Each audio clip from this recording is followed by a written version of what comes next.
ব্রাহ্মগিরি করতেছিস, এর ফল কিন্তু ভালো হবে না রে।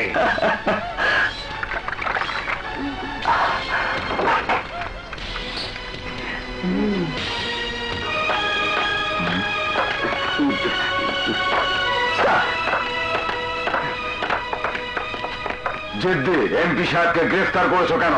স্যার, ডিউটি অবস্থায় সে আমাকে গালি দিয়েছে, মারতেও চেয়েছে।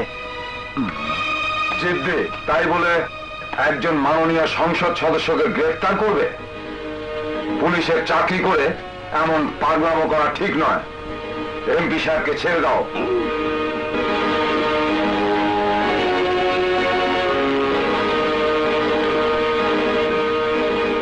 জি স্যার।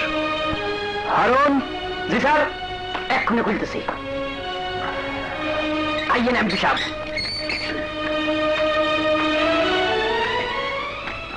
থ্যাংক ইউ এসপি সাহেব।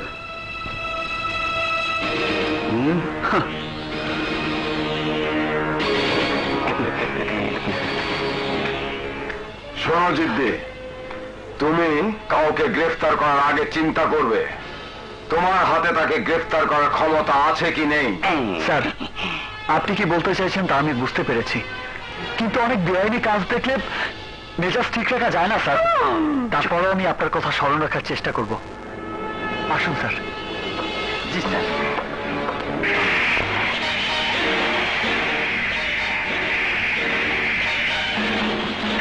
যাই, বুকস্টোর থেকে একটু ঘুরে আসি।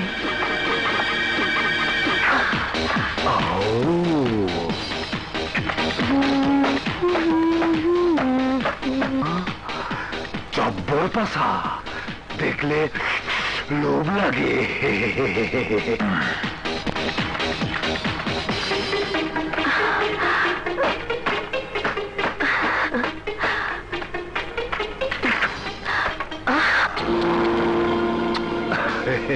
ছেলে, তুমি কে?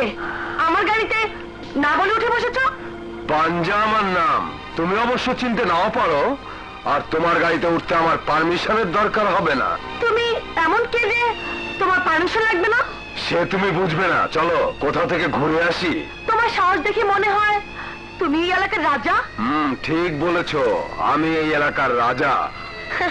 তুমি জানো আমি কার মেয়ে? আগেও জানতাম, এখনো জানি, তুমি এমপি জাবেদ সাহেবের মেয়ে। জানতে যখন পেরেছ তখন কেটে মারো। কেটে পড়তে পারি, তবে আমাকে একটা চুম্মা চুম্মা চুম্মা দিতে হবে। ঠিক আছে, গাল পাতো, আমি তোমাকে চুম্মা দিচ্ছি।